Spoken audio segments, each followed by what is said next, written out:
இந்த டெஸ்ட் எதுக்காக பண்றோம் தெரியுமா உங்க எல்லாருக்கும்? தெரியாது. மண்டையில கொம்பு இருக்கான்னு பாக்குறதுக்கா, எலும்பு ஏதாவது வளர்ந்துருக்கான்னு பாக்குறதுக்கா, அல்லது மார்பகத்துல கேன்சர் இருக்கான்னு பாக்குறதுக்கா? மார்பக புற்றுநோய் தானே. அது ஏன் முக்கியம் எல்லாருக்கும் தெரியுமா? இந்தியாவில வந்து ஒரு லட்சமா பெண்கள் எடுத்துட்டு போனா ஒவ்வொரு லட்சம் பெண்களுக்கு 32 பேருக்கு மார்பக புற்றுநோய் வரும். இந்த காலகட்டத்தில் 1990 35 வருஷத்துக்கு முன்னால 1990ல 100,000 பெண்கள்ல 1 லட்சம் பெண்கள்ல 15ல இருந்து 13ல இருந்து 15 தான் இருக்கும். இப்ப டபுளுக்கு மேல ஆயிடுச்சு. 32 பெண்களுக்கு பிரஸ்ட் கேன்சர் வரும். இன்னைக்கு பெண்களுடைய வெவ்வேறு உறுப்புகள் எடுத்து பாத்தீங்கன்னா யாருக்கு எந்த உறுப்புல ரொம்ப புத்துநோய் கேன்சர் வந்து அடிச்சுட்டு போயிடும் பாத்தீங்கன்னா அது வந்து பிரஸ்ட் கேன்சர் தான்.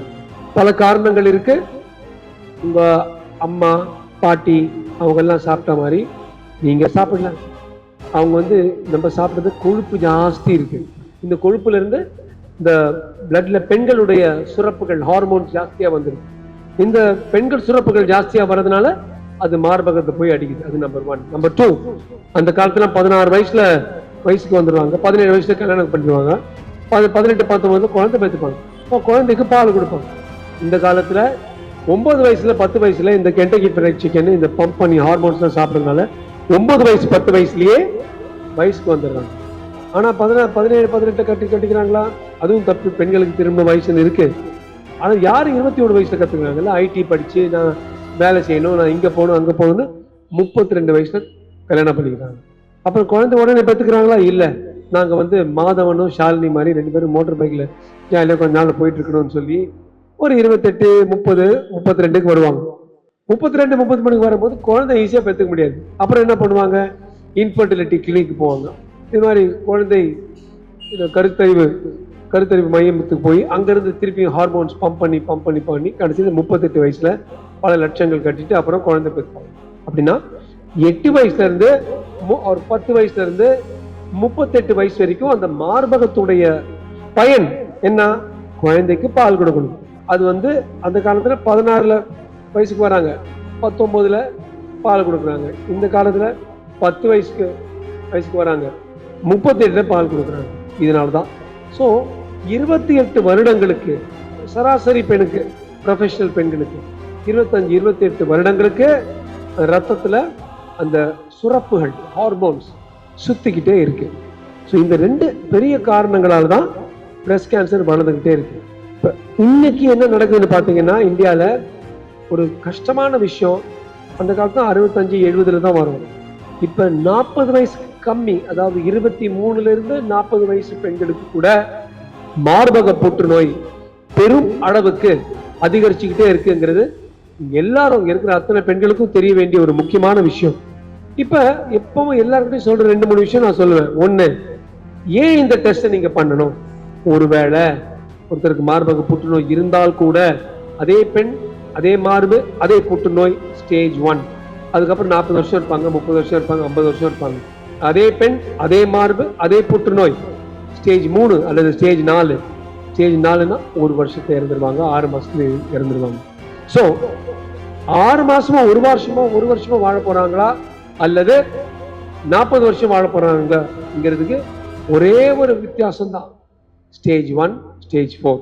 ஸ்டேஜ் 4னா கட்டி வந்து அந்த கட்டி உடஞ்சி நாத்தம் அடிச்சு ரத்தம் வந்து அந்த காலத்துல அந்த மாதிரி தான் வந்துட்டு இருப்பாங்க. ஸ்டேஜ் 1னா உங்களை மாதிரி சிம்டம்ஸே இல்லை, ஒண்ணுமே இல்லை, சும்மா வராங்க, யாரோ பண்றாங்கப்பா போய் பார்த்துக்கலாம். இந்த ஸ்டேஜ்ல கண்டுபிடிக்கக்கூடிய புற்றுநோய்கள் தான் 30-40 வருடம் அந்த அம்மா இருப்பாங்க. இது வந்து நம்ம சமுதாயத்துக்கு ஒரு பெரிய விஷயம். அதாவது ஒரு பெண்ணை காப்பாற்றுவதனால் குடும்பத்தையே காப்பாத்துறோம். பெண்ணை நம்ம பலப்படுத்தணும்னா சமுதாயத்தை பலப்படுத்துறோம்.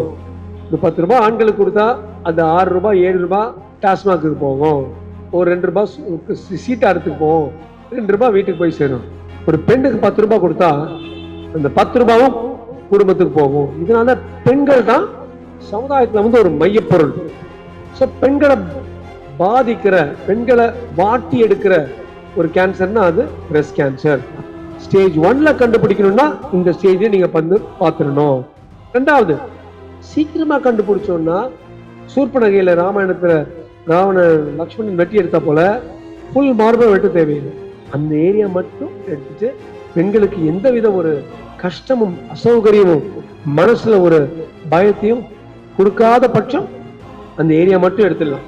அது இவ்வளவு பெருசா வந்து அது நாத்து அடிச்சுட்டு பெருசா இருந்துச்சுன்னா நம்ம எல்லாத்தையும் எடுத்து ஆகணும். புரியுதுங்களா? So how soon you pick up the cancer means ஒன்று லைஃப் சேவ், ரெண்டு breast also save.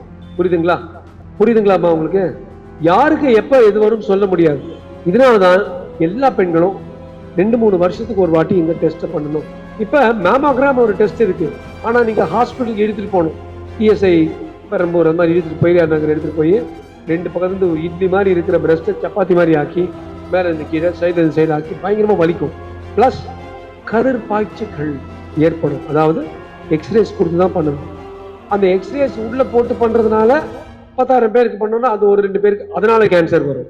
உங்களுக்கு இங்க பண்ணது கதிர் பாய்ச்சல், அதாவது எக்ஸ்ரேஸ் இல்லாம வெறும் அந்த எலாஸ்டிசிட்டி எப்படி இருக்குன்னு பார்த்து அதை செயற்கை நுண்ணறிவு மூலமாக மேலன்னா வேற எங்க கிளவுட் வரைக்கும் தான், அதுக்கு மேல போகாம இருக்கிறது அதெல்லாம் பண்றோம்.